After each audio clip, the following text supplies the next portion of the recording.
Now, does this relate to a potential? You spoke of us as souls creating planets. Yes. Does this power that you're talking about here, that's inherent in the vacuum, is that part of what may be harnessed in our spirituality that makes one more and more? Yes. So I've expanded Dirac's picture to have positive energies, both matter and antimatter are there, okay? I won't go through the details, but then the vacuum has several levels, the magnetic information wave level, so the same sort of thing with magnetic charge, individual monopoles charges, and then the emotion domain, and then the mind domain, and then the spirit domain, encompassing it all. So all of these are substructures in the vacuum, to me, and that as we as beings, as souls, we have to build infrastructure in ourself at all of these levels within ourself. And let me go back to your original question. Dark matter. Dark matter, we see the evidence of something as an attractor, which we've called dark matter. They cannot actually see it itself, which would be perfectly consistent with this magnetic information wave stuff. It goes faster than light, so you can't see it. You can't see it from an unconditioned space. But if you condition the space, the consciousness that's in that space appears to allow you to access this other level of reality. And experiments show that that happens, and we have data to suggest it really is acting like we're accessing magnetic charge, which are magnetic monopoles. They're perfect candidates for dark matter and dark energy. Now, you use the word vacuum. Physical vacuum. In the sense of physical understanding of... It's just the absence of electric atom molecule stuff. So there's a physical vacuum. There would be a physical plus a magnetic information wave vacuum. There would be a physical plus magnetic information wave plus emotion domain stuff vacuum. There would be an electric atom molecule, magnetic information wave, emotion domain, mind domain vacuum, and that's the spirit. So it's a question of you extract these various things, and what's left is that kind of vacuum. And what interfaces the movement of energy or thought through these vacuum levels? I think it's through intention. It's through desire. It's through building the infrastructure inside yourself to do those things. I mean, as a baby, we have to learn to move our bodies. We have to learn to do various things to build the musculature so that we can move. And the energy comes from chemicals and such. I mentioned the word desire. Edgar Cayce was asked once about why there are souls. And his answer was God's desire for companionship. Yes. So desire is at the very heart of the beingness of this definition of God. Yeah. And out of desire then comes intention, right? Or those, Again, the desire is the thrust. You know, it's just like a rocket. You design all the stuff into it to go to the moon or the planets and take measurements. And the intention is the direction. Yes, and that other infrastructure. But you need the rocket to get it off and out of the gravitational field of this Earth. So that's the way I tend to see it, the intent. When we imprint a device, there are 3 steps. The first step stated is to activate the indwelling consciousness of the space. Inherent assumption that consciousness is in everywhere. Yes. It's just not activated. Okay? So it's and you give it the emotional thrust. First, to activate the indwelling consciousness of the space. Second, to activate it sufficiently to produce the coupled level of reality. That is, when you entangle, now you connect the coupling between the electric atom molecule level and the magnetic information wave level. And the third step is the specific intention. That's the tuning. That's the tuning of that system to yield a particular kind of result. Casey spoke of fascinating of the consciousness of the atom.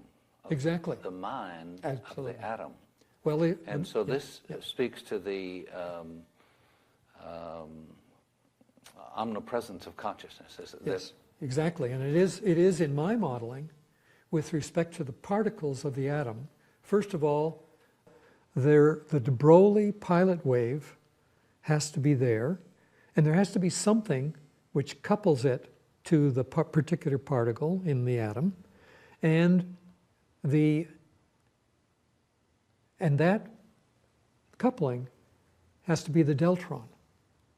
So that even at the fundamental particles that make up the atomic particles, electron, proton, neutron, you have consciousness, because you have to have the coupler to be there. There is an aspect of coupling to this magnetic information wave and to the other levels. Very, very small amount, but sufficient to allow binding to occur.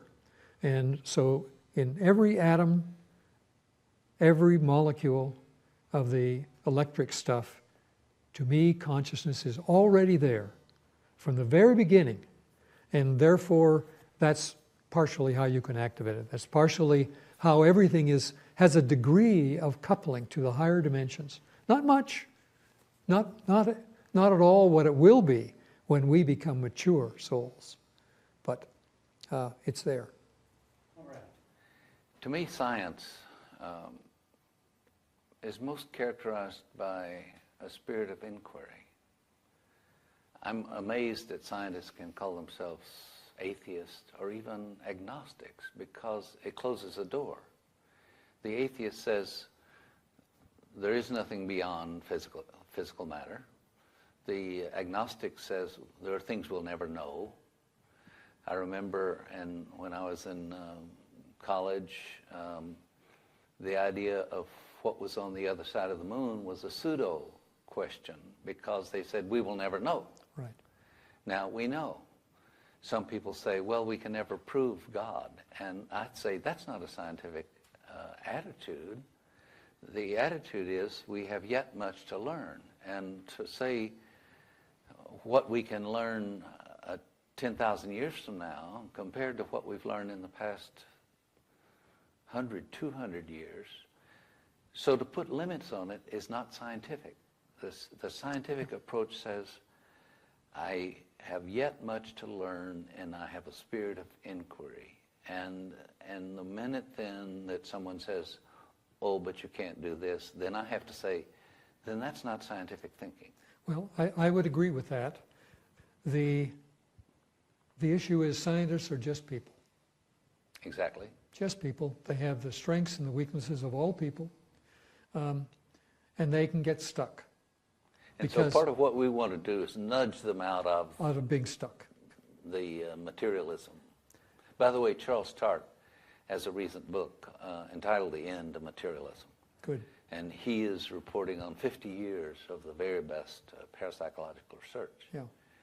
And which, again and again and again, the materialistic approach required by most physical scientists the issue, is yeah. relativized.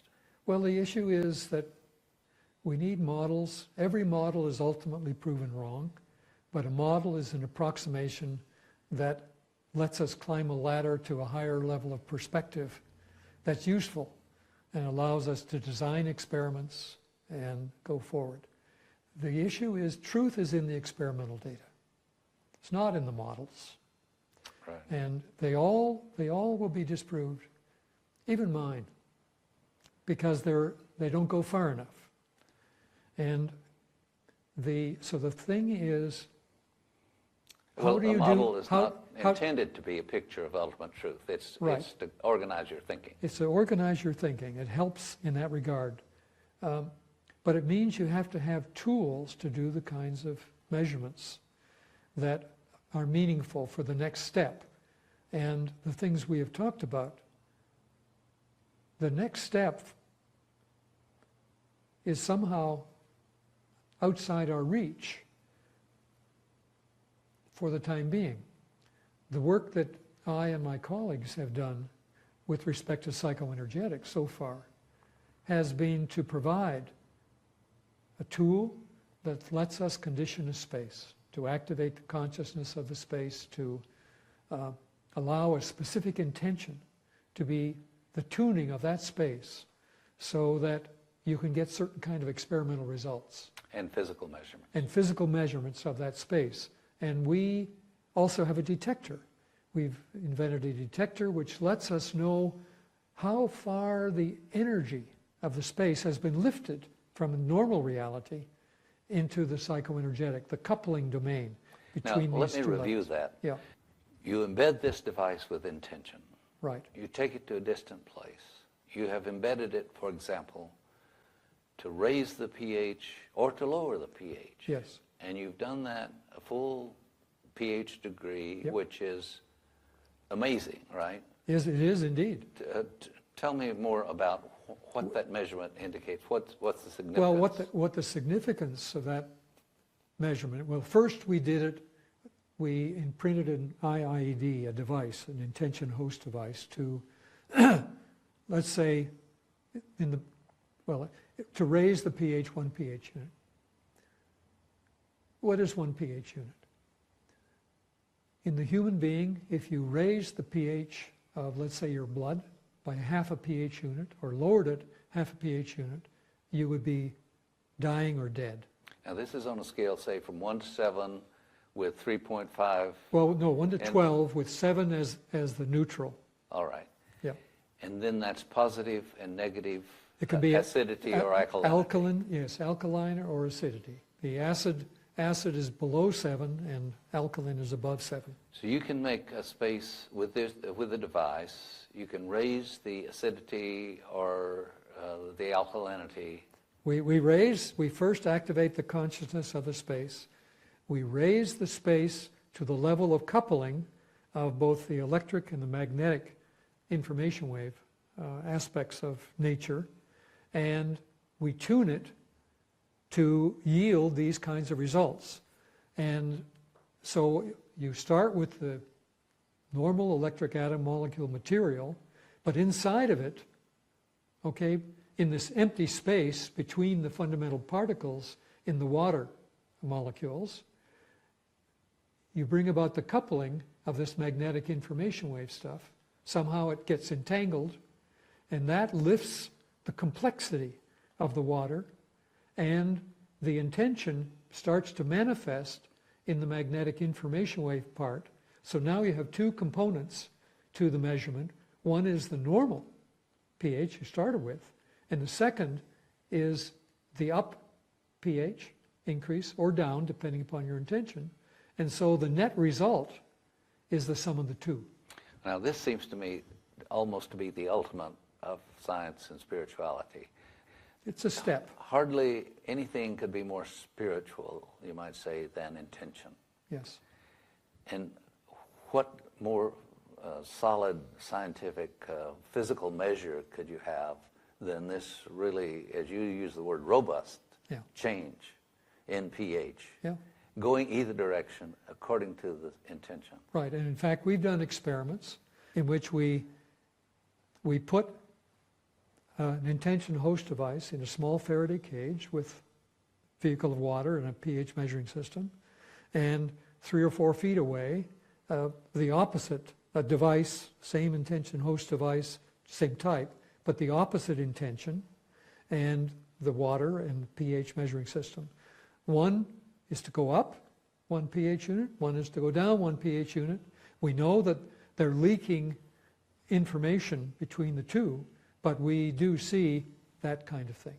We see the pH of one go up, and we see the pH of the other go down in the same room, but with different intention host devices. Now, the implication of this are just vast. And so what complaint can the conventional scientist or physicist make other than just saying, I don't believe it? Yes, I mean... So at that point, it's the scientist who's the believer and not the one who's interested in what the data say. Yeah, exactly. I mean, the issue is it so violates their prevailing the paradigm that they've been running their life on, that they're afraid to do the experiment properly.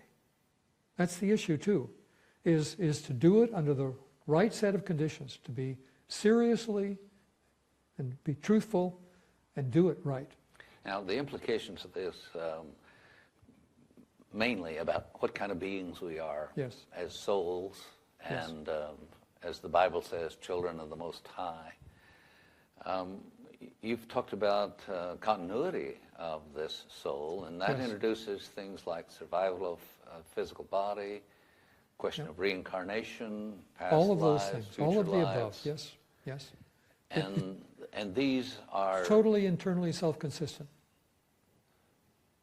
so the ultimate then is the way Casey puts it is fascinating. He says ultimately to know yourself, to be yourself, yet one with the whole.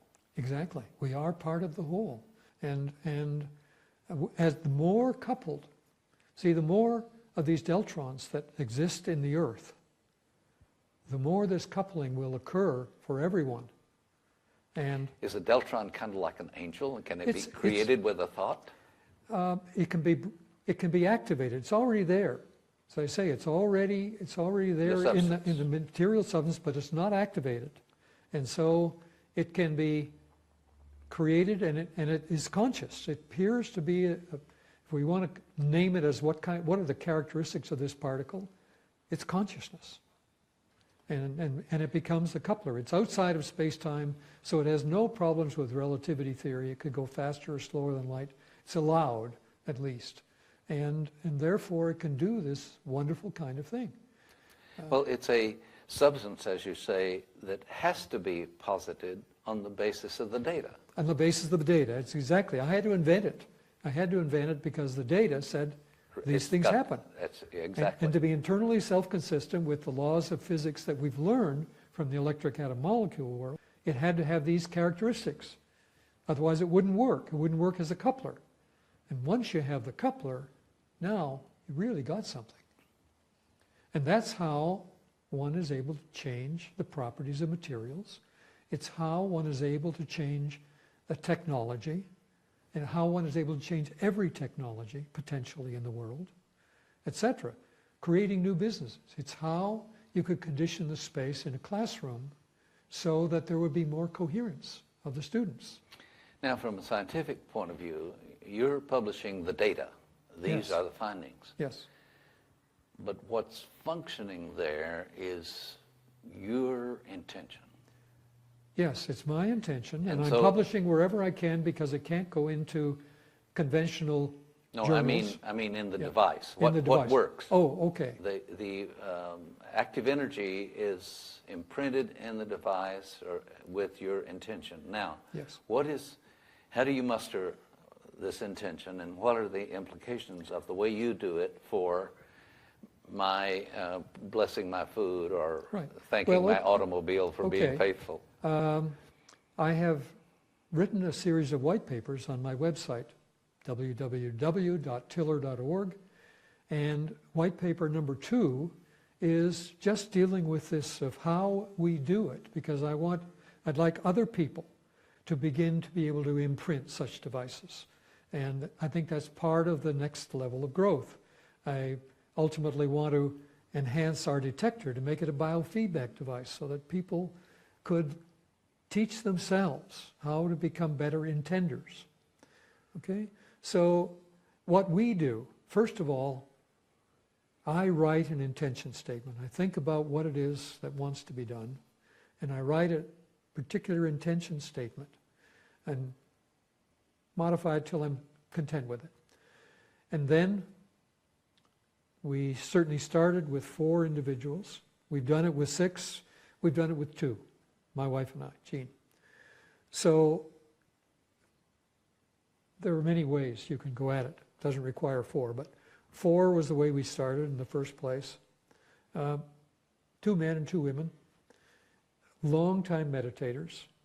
And so the issue was to go into deep meditation, to cleanse the territory, mentally, spiritually, connect with each other, and then connect with the unseen, so that there was this connection between domains of the universe. And when it all felt right, I would read the intention statement. And each would hold it in their mind in their own way. For example, for the pH, going up 1 pH unit, Jean visualized a thermometer going up. I continued mentally, quietly, in my mind, to roll the intention statement, all the features of the intention statement. And with that, then, we would hold it for the order of 15 minutes, and then I would say, so be it, thy will be done. And let it go. And then we'd go back into meditation, and I would give a sealing intention statement so that the prime directive imprint charge would not be foolishly leaked away, but it would be used for this purpose, whether in storage or active use. And again, hold that and visualize that. Intentional sealing. Intentional sealing of the information. And stabilizing it. Yes. Exactly. And then say, so be it, thy will be done. Now, when we were in Russia, 1971, yes. observing the parapsychologists there, we met Nelia Kalagina, right. who was called a PK medium. Yes. And she could move objects without touching them. Right. And she said she willed it. And she would say, move, move, move. Yes. Well, and then later, yes. Yeah. on that same trip, you were able to cause some objects to move yourself. What Nelia did?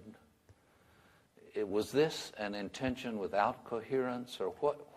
It was. I would say that's a good way of phrasing it. It was intention without coherence or sufficient coherence. She felt she had to work very hard. And it destroyed her health. It destroyed her health, and we made measurements of her blood pressure and such after doing this.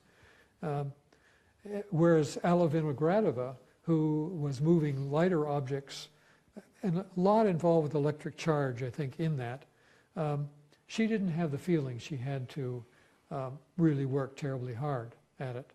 So again, there's technique to doing it. In terms of our intention statement, it is coupling with the unseen, and my feeling, my intuitive knowing, was that they were doing the heavy lifting, and so that the device was very much dependent upon them, ultimately. We were essential to the process. They were not allowed, it seems to me, in the grand universe scheme of things, to do it without, they were not allowed to do it without our involvement. For whatever reason we don't know about at this point in time, it required us to be cooperating members of the process. But I think somehow they connected us with a Deltron source more than we could normally do on our own. Well, some of the problems that some people have with this field of research is fear and the notion of negative energies, yep. and Yep. going back to wizards and witches, yep. and Yep. familiar spirits, and they're all part of the physics of this larger domain. exactly. And so these are natural laws, yep. that can be put to work or Yep. attuned with. Yes. And there may be imbalances of, let's say, human intention or mixtures of that, Right. and all of that is a complexity on a field that. It is complexity, and let me tell you what I have come to when I do this. All the processes that we know about in nature come from the thermodynamic free energy in the world around us. Now, the thermodynamic free energy is a complex function that was developed in the 1800s. It's called G, at least that's for Gibbs free energy. It's equal to pressure times volume. Now pressure times, that's the first term of several terms. Pressure times volume was very important in the days of the steam engine. Okay, that's how we could do work in the world. It's now used in compressors, refrigerators, so on. So we still use it. Plus E, energy.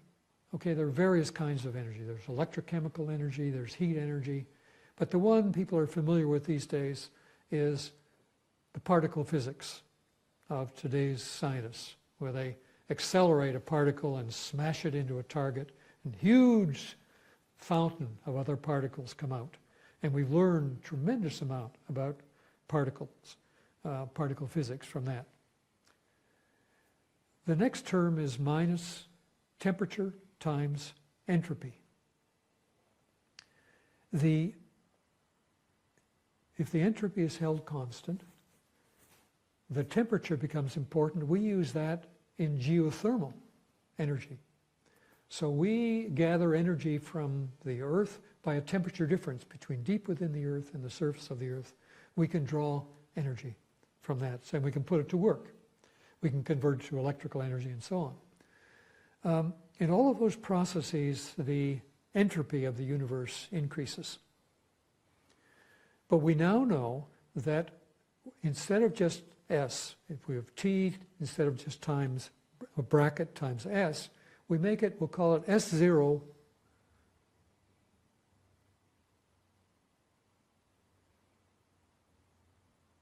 minus, no, S0 plus I being information. So if we create a process where there is information, an increase in information, then what that means is that it's equal to a negative entropy contribution, which means that this term, we restore potential to the universe. This T term that was TS is now TS plus I, or delta I. That information that's created by the meditative process of going within and being a supplicant, asking the unseen, the vacuum level of reality, to cooperate, to bring about this intentional effect. I once said in a conversation with you, we as souls are God's answer to entropy. Yes. And the idea of entropy is like disorder. You have a log, Yep. and you burn it. Yep. You break it down. Now, as a co-creator, we are to build up. And the major ingredient in that, and it's in your formula, Yep. is information. Exactly. And that's where our intention comes in, and it's important in the following way. If I take that last contribution of delta I, let me make it the sum of delta I sub j. All right? I know it's hard to visualize, but first of all, the j can be the electromagnetic aspect. The electromagnetic aspect of the entropy increase is very small in our normal world, our electric atom molecule world, because the constant involved is what's called Boltzmann constant, very important in thermodynamics, but its numbers is so small that you have to have a huge amount of effect in order to get something to be seen. My working hypothesis is the next level of reality, the magnetic information wave level, that the appropriate constant that's involved is 10 orders of magnitude larger than Boltzmann's constant. So now when you bring about the coupled state of physical reality, you can begin to see that the effect of the intention really works on that next level, and the effect is manifest big time, and we can see it instrumentally. Now, when we build the infrastructure of that level into ourselves, we can manifest it as an individual. If we go to the next level of building the infrastructure of the emotion domain into ourselves, and we become inner self-managed at that level, then that appropriate constant with respect to the information is up another 10 orders of magnitude. Now we can start to really see a huge effect.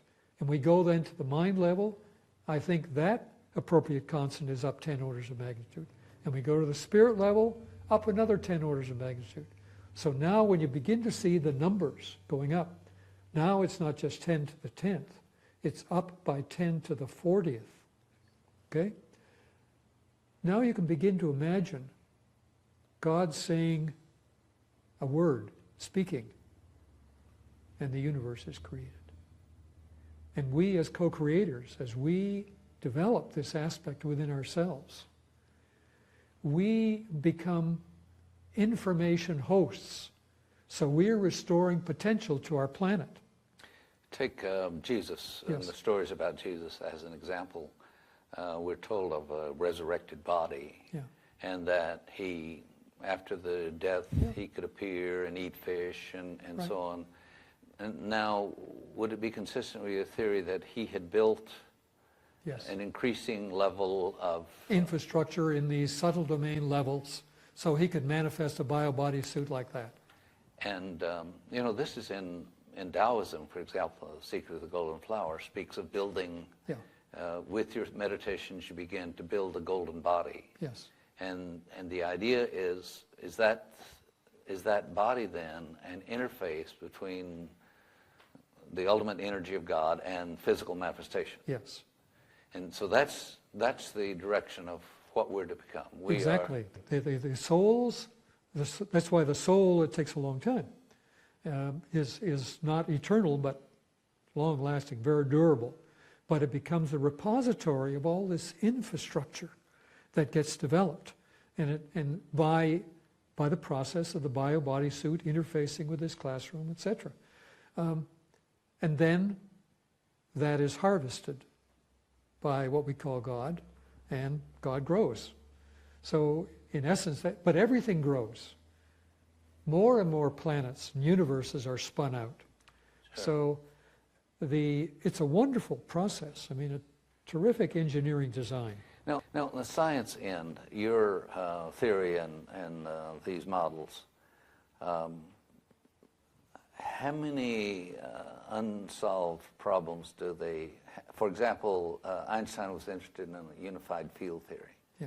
Does your model give? It gives the next step. Toward a unified? Yeah, my model, as it stands now, can explain dark matter, dark energy. It can explain why there is acceleration at the edge of the growing universe rather than deceleration, as you would expect. Basically, it's open. It brings consciousness into science. It says consciousness can be incorporated into science as an important thermodynamic variable. What would be some of the next steps? How do you see this unfolding? We're dealing, I see it unfolding. Well, one thing, for example, is you can couple to these two levels of reality together, and we're doing that. And I can put a device in my house and with intention in it, and I can reduce the amount of my APS bill every month. At this point in time, I've reduced it by almost 50%. Now, it's taken 2 years to do that, but that's a possibility. So now potential is my target is to double that. The target experiment, one target experiment is to take solar cells and use intention to increase the energy conversion efficiency by 25 to 50%.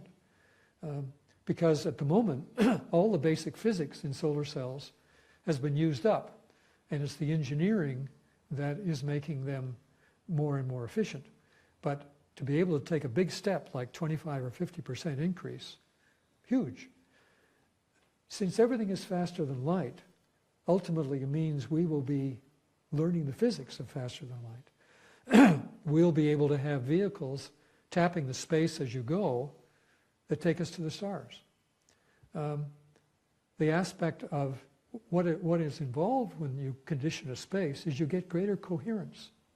Well, greater coherence comes into the concepts of superconductivity, but perhaps to increase superconductivity to be room temperature superconductivity through the use of these things, et cetera, et cetera. I mean, I could go on for days talking about how we can enhance what we're doing in terms of computers, because we're more the physics is more coherent.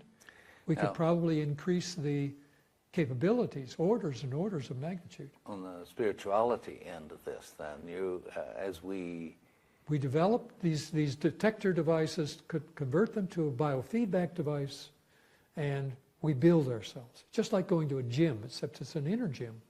All of us, it turns out our experiments show that the human acupuncture meridian chakra system is already at the coupled level of physical reality.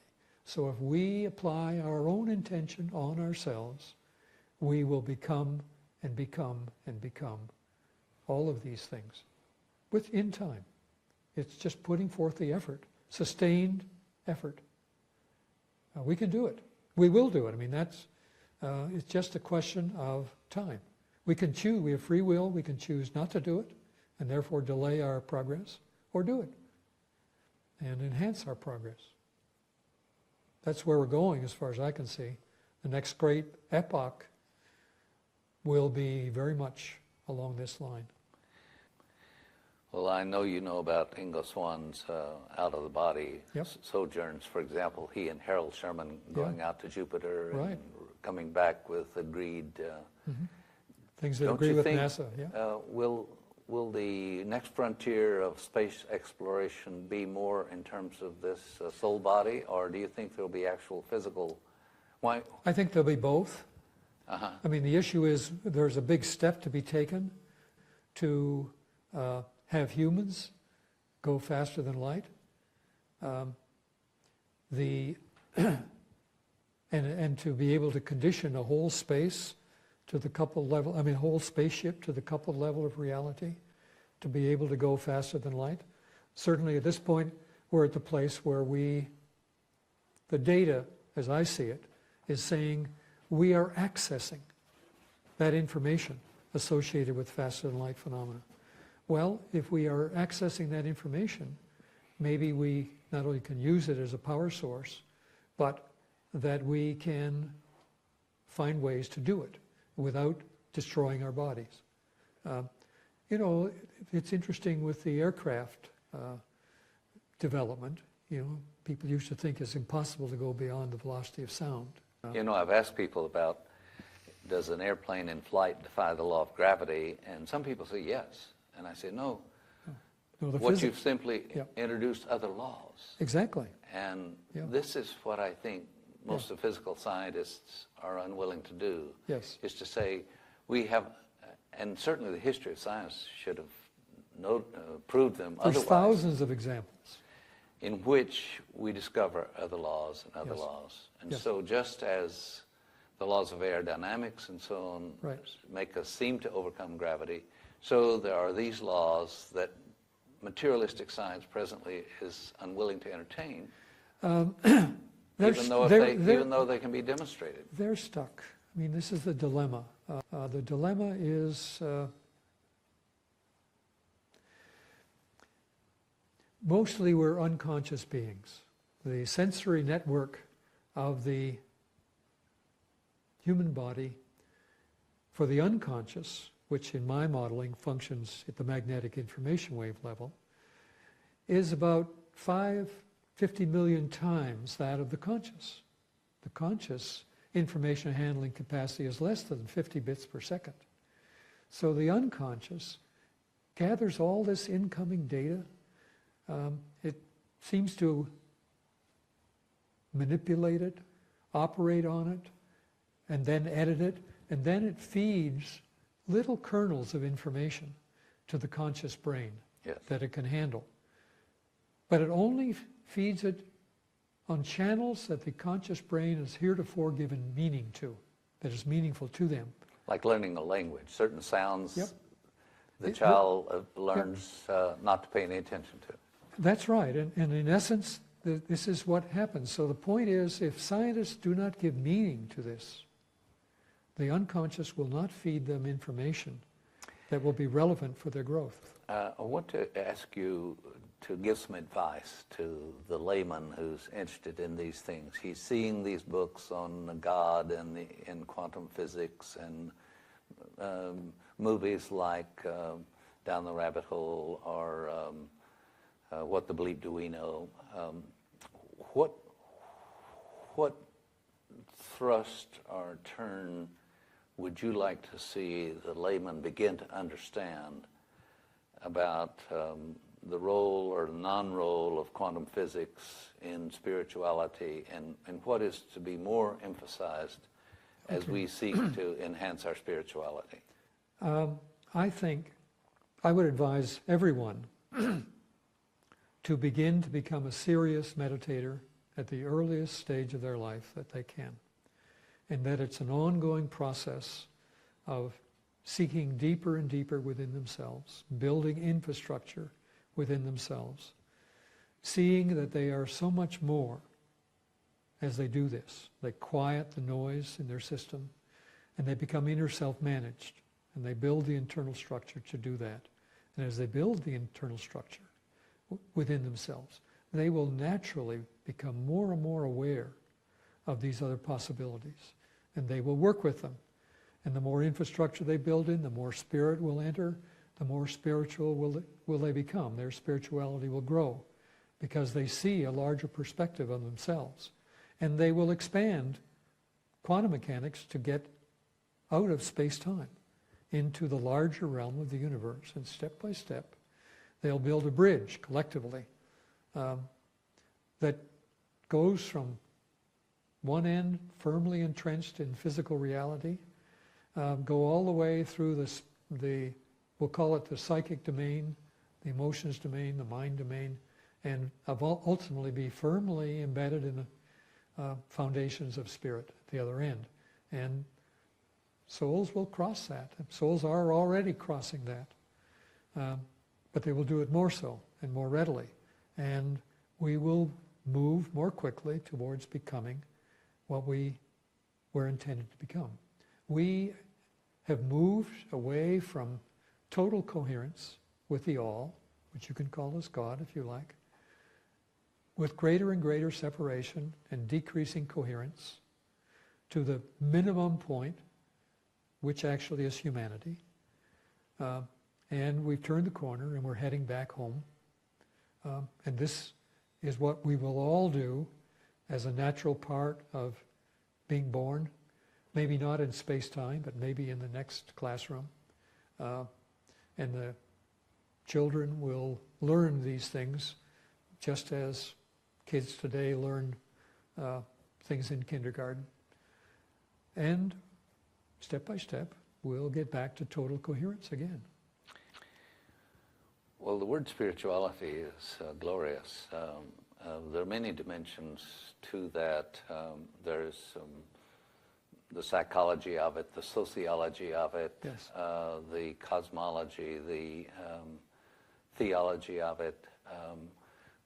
Part of what this thrust is to step beyond religions. Yes. I think of religions as being like, here's a group that likes to play golf and here's a group that likes to play tennis. We don't have to put those together, but the tennis players need to be content to be tennis players, but no, that's not the only game in town. Well, I think it's well. And beyond that, then, spirituality is that all of us are souls. Yes. All 6 or 7 billion of us. Right. And all children of the Most High, and that we don't want to let our religion get us in epicycles, but rather carry us through to this greater sense of the oneness of all humankind. And we're all on this same spiritual journey. We're all on this ultimate path. There are many sub-paths to it. The intention of the religions had been to bring us back to coherence with the all. The issue is that they got stuck also in materiality. I mean, they build magnificent churches and so on, and they come to be worshiping the churches rather than the Father. It's like scientists getting stuck. It's another kind of stuckness.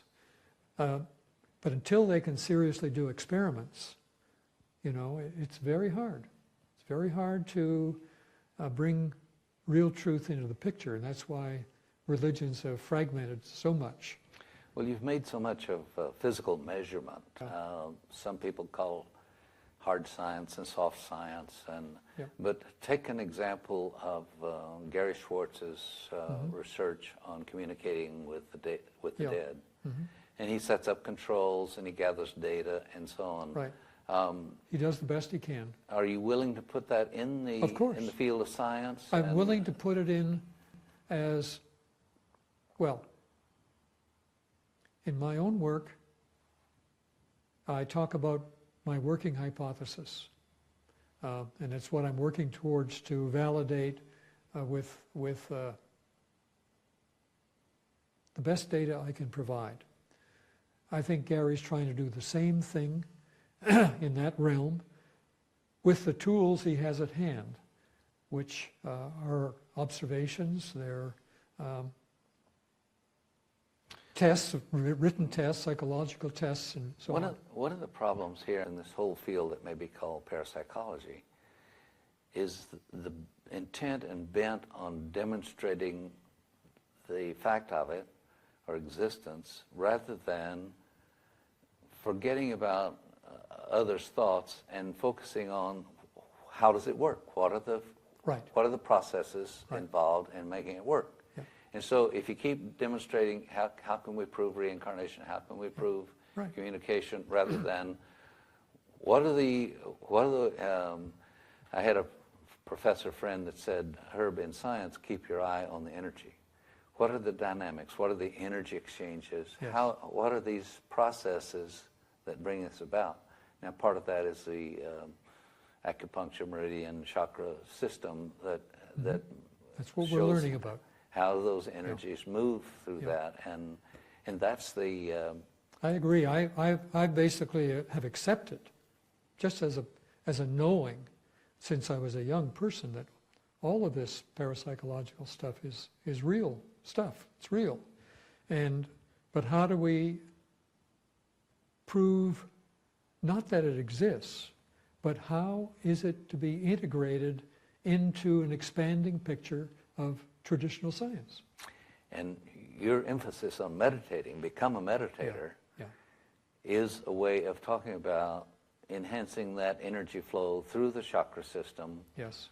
From spirit levels to manifest levels. Absolutely. To manifest in space-time. It's also manifest in all the other dimensions. It's just we don't have the instruments or the developed sensory systems to see that. I mean, that's the issue. It isn't that it's not happening in these other dimensions. It is. That's how the universe is being constructed at these other levels. As we work on ourselves, our Earth is being transformed.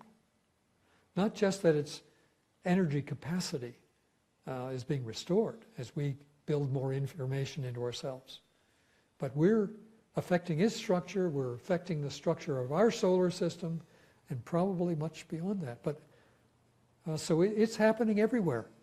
We just don't see it at these other levels. We don't have instruments to see it. You know, you find these teachings, and especially in the mystical teachings of the religions of the world, the Jewish Kabbalists have a sense that absolutely every thought is building. Yes. Building structure. Very, very much so. People read my work and say, "Gee, Bill, you're a Kabbalist." Exactly. Yes. And I think many, many of us have been Kabbalists for many lifetimes. Yes, I'm sure. It's just the language is a little different, and my language is provided.